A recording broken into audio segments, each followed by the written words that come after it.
right across from each other. Maybe some of you recognize this man.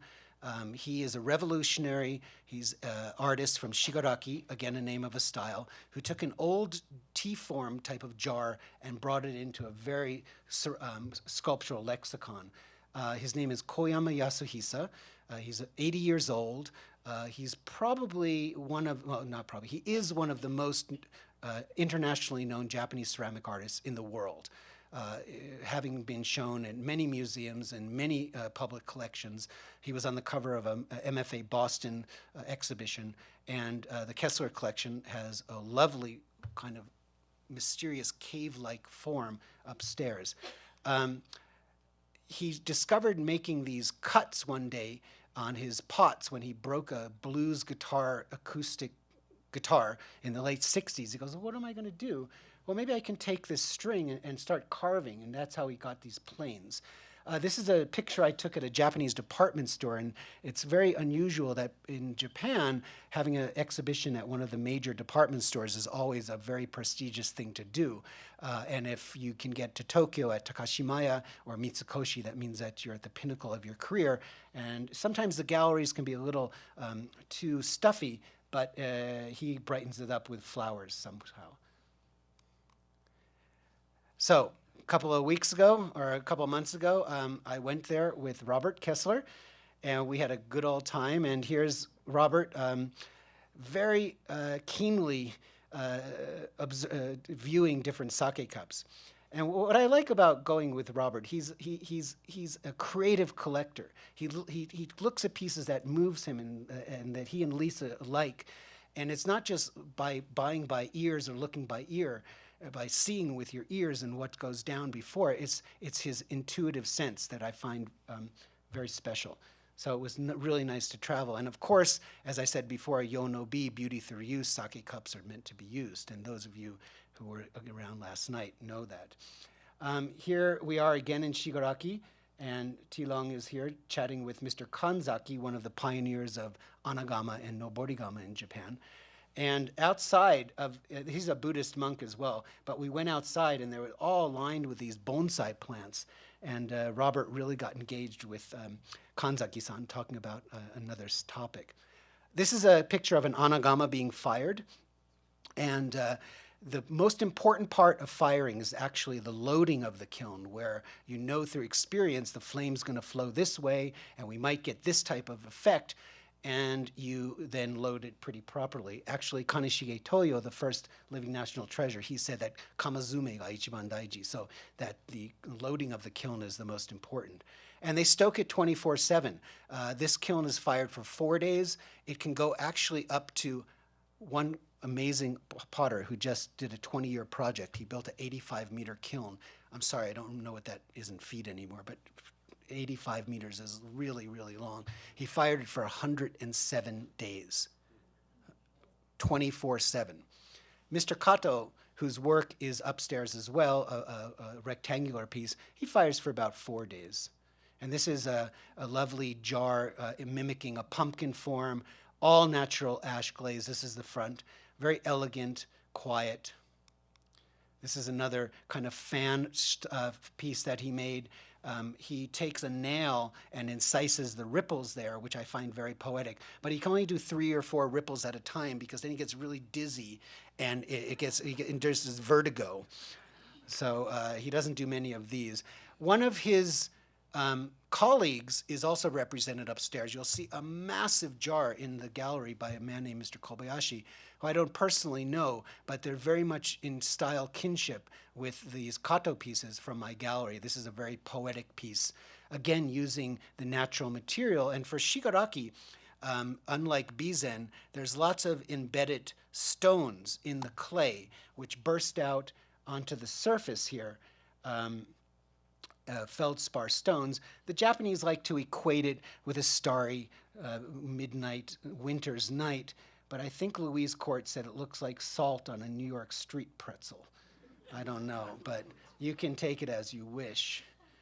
But he's bringing Shigaraki, which is this old style, unique and akin to Bizen, with these old jars and making it very sculptural. And the thing about this man, he studied as a young adolescent, really, with one of the founders of a great Kyoto movement, which I'll get to a little later.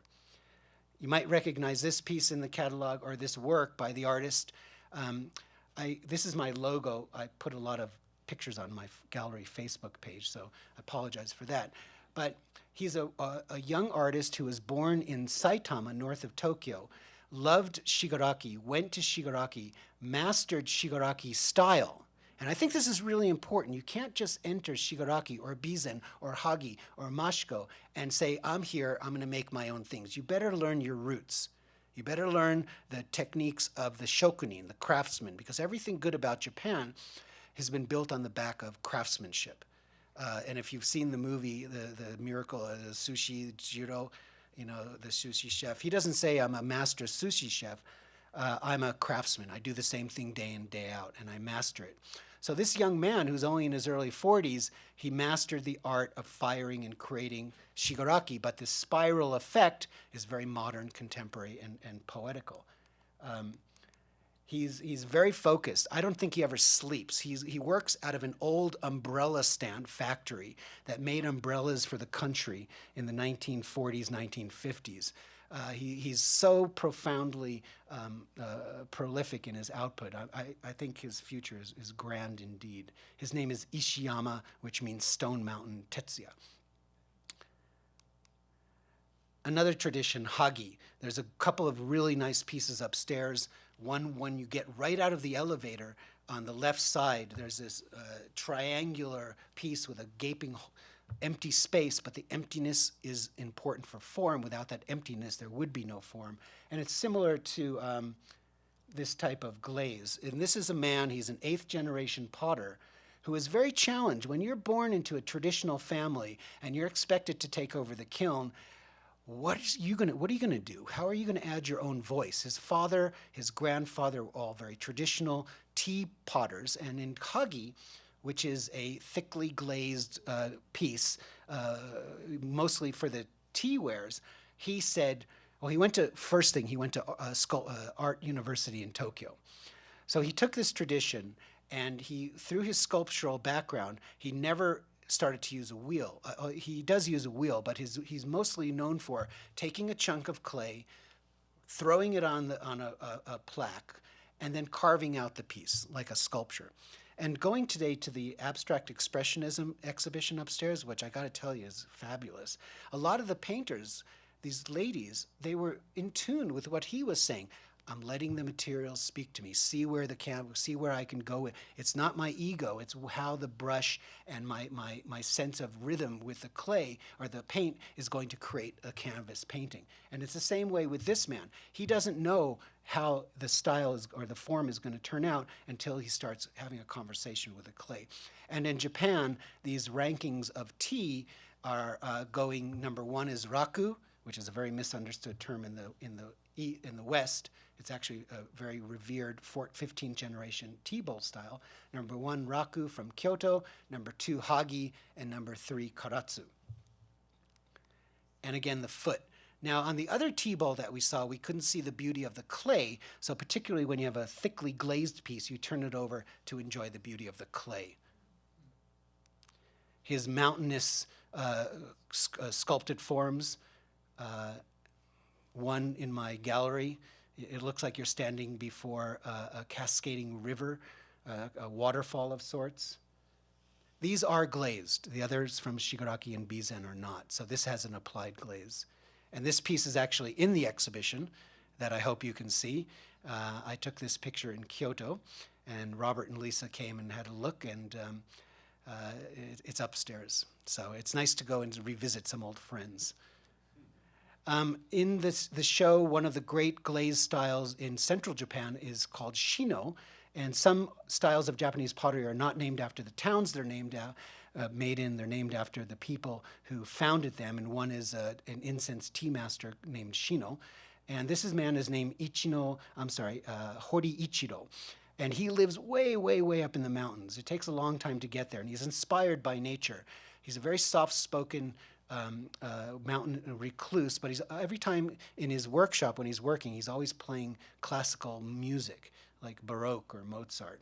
And this is the wood that they use to fire. It's red pine. Red pine particularly fires to a high caloric level and has a long flame. And he would probably use, maybe this is one bundle. He would use about 500 of those. And this is a nice Shinto approach leading up to his house. You know, Shintoism is in tune with nature. And when you go into a Shinto shrine, there's usually a woven cord and some paper hanging that signifies where the gods live, the many, many kami. And in a kiln as well, there's kami living there. This is called a yellow Seto freshwater jar, similar in function to the broken pouch, but with scorch marking in yellow ash. And a black Seto, which of course, when you put whipped green tea in there, it becomes quite magical when you hold that.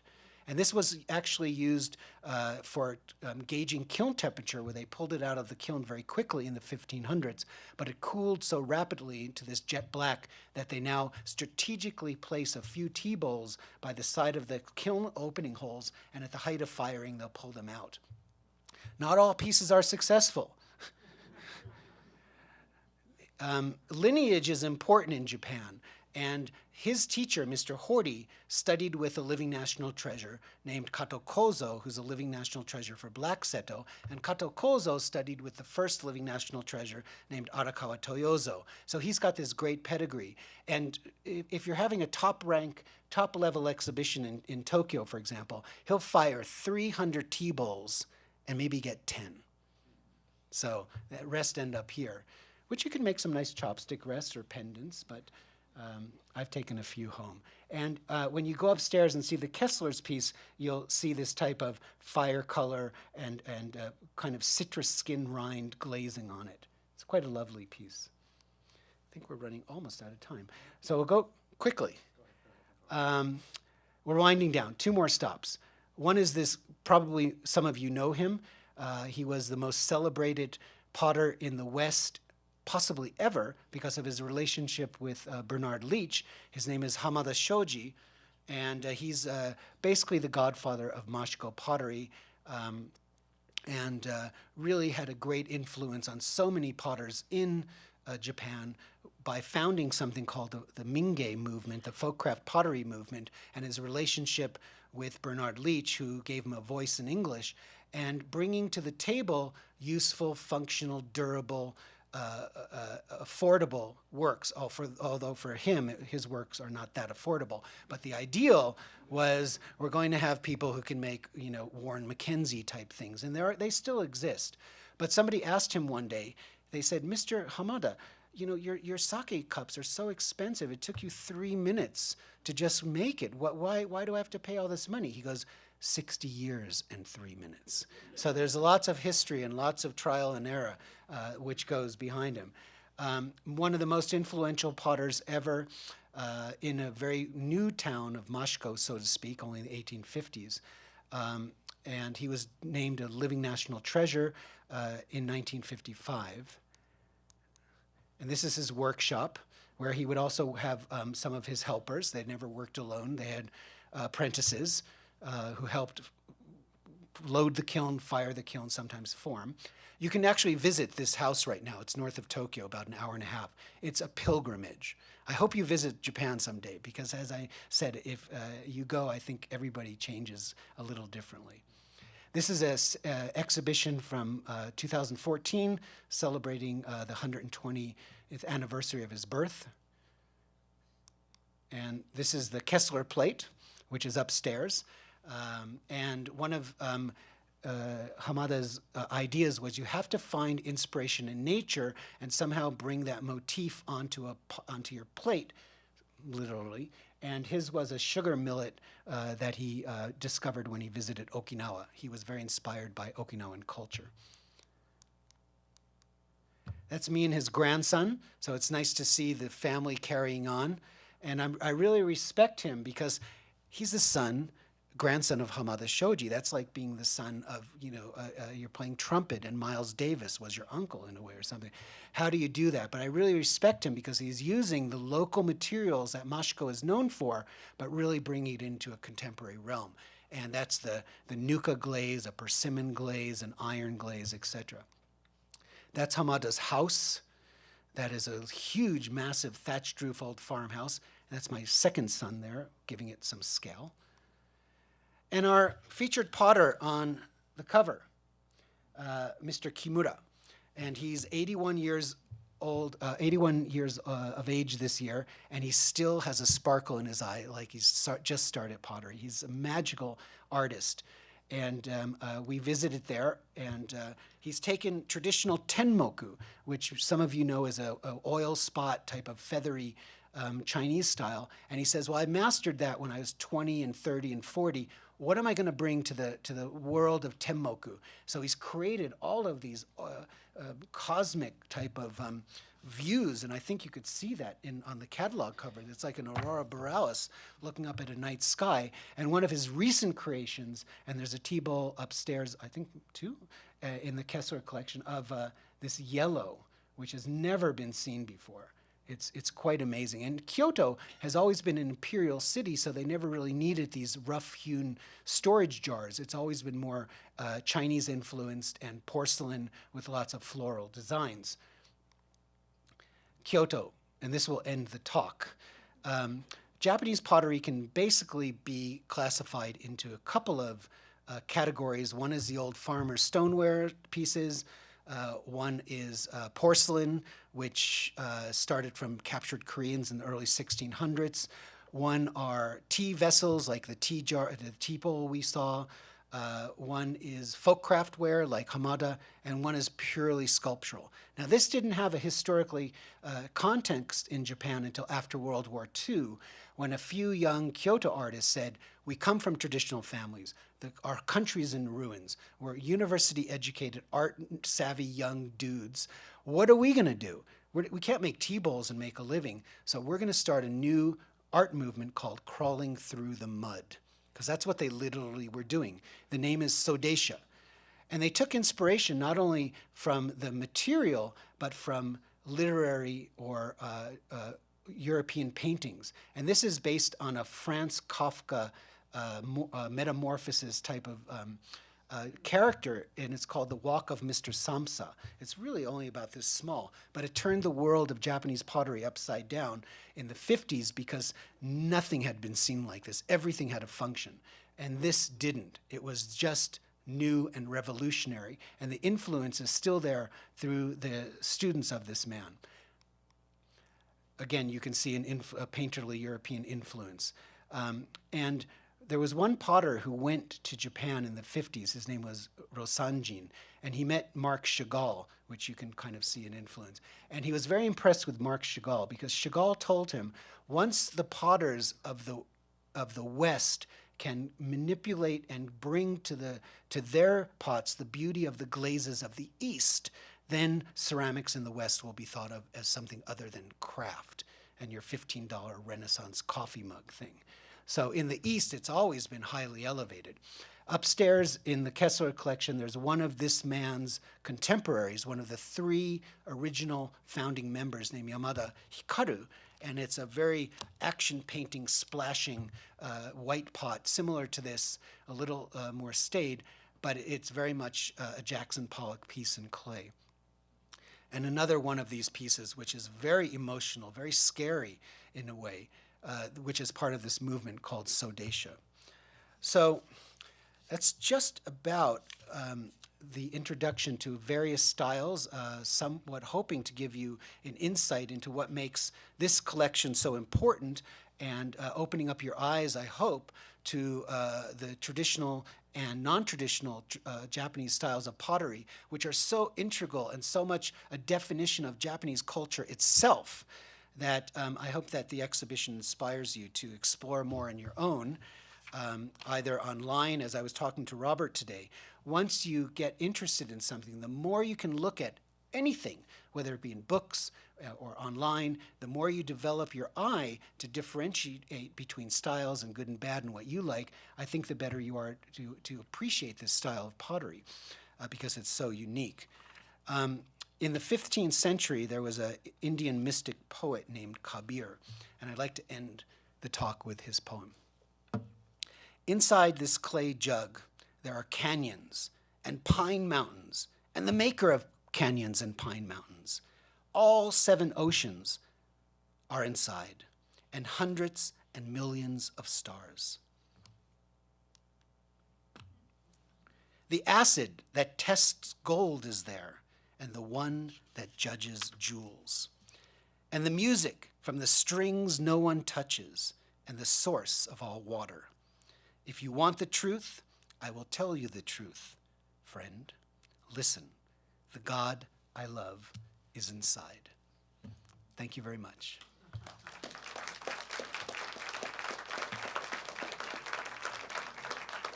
Thank you very much. Thank you. Now we are open to questions. Can we have some light, please? This is the entrance to my house, so if you ever come to Kyoto, you're more than welcome to visit.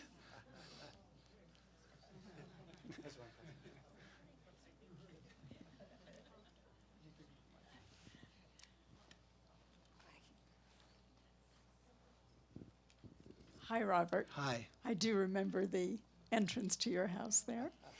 One thing I've always wondered about is Bizen, as I understand it, has 5 living national treasures presently or in its history.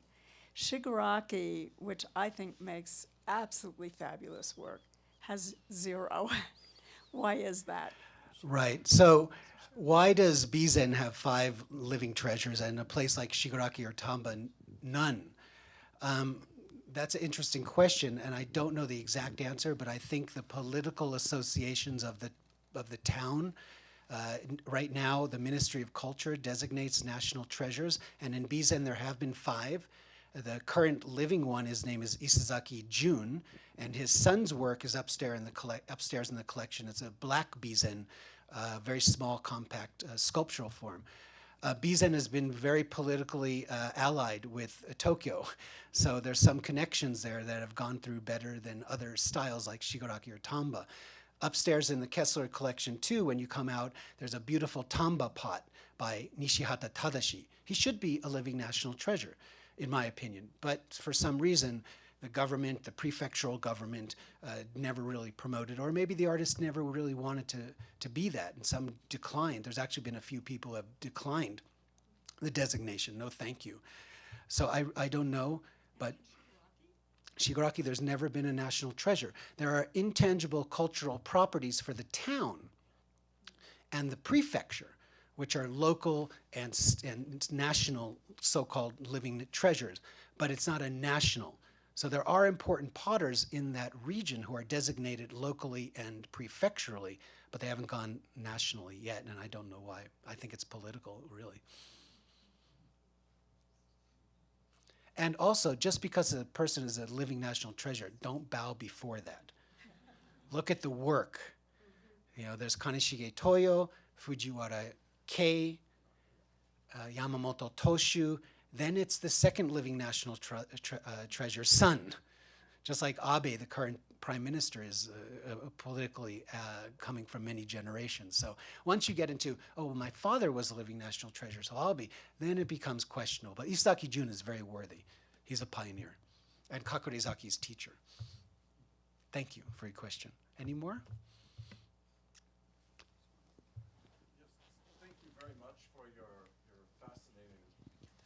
Thank you. Wonderful that you're here. Do you see any young female potters in Japan that are coming to light or that are on your radar? So, lady, female potters, what's the situation? Thankfully, they're getting their due.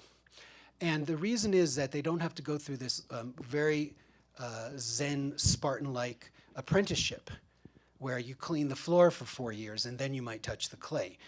And there have been some pioneers in Shigaraki, for example, and I don't know if we visited Robert and Lisa or not, but I call her the Billie Jean King of Shigaraki because she broke down barriers in the 70s when they said you can't do this. Her name is Koyama Kyoko.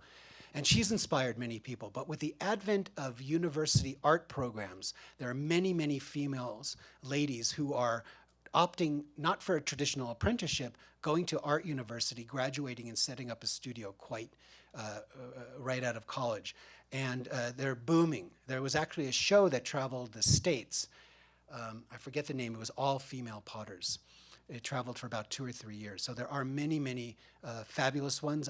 There's never been a female in pottery, but in other genres there have. So I have at my gallery quite a few of them. So yes, there are many, many, many. And it's good. I think there was a question over there.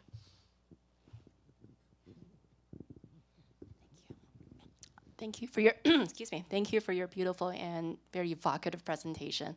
I've always been curious as to how does one evaluate the relative success of imperfection. How does one? I'm sorry if that's a really flat-footed question, but I've No, always no. wondered that. How does one evaluate the The relative success of imperfection. What makes this one imperfect bowl better than the other? Well, for one thing, you really have to look at a lot, as I said. You know, and the more you look, the better you'll be able to judge that. But I think it's a very personal aesthetic judgment, and how sensitive and knowledgeable you are about Japanese aesthetics, and taking a walk on the beach and finding a wonderful shell, you know, and just letting it speak to you in a way. And I think very, very personal, and try to look at a piece quietly, with a quiet mind. And once you are able to do that, and if you like it, there's nothing anybody else can say. It's better. Now I can judge, I think this is a better firing than that piece because I've looked at so much. But in the beginning, when I first started collecting, when I look at a piece now, it's extremely bland and boring, but you start somewhere. So I would just say look and look and look and live with pieces, because it's not a cerebral type of activity. You want to live with them, seasonally rotate them. Shigaraki is great in the autumn. It's not so good in the summer. You want to live with celadon. Try to flow and make art part of your daily life. So I would just say get something that you think personifies an imperfect piece, live with it for a few years, and see what happens. But it's very personal, I think.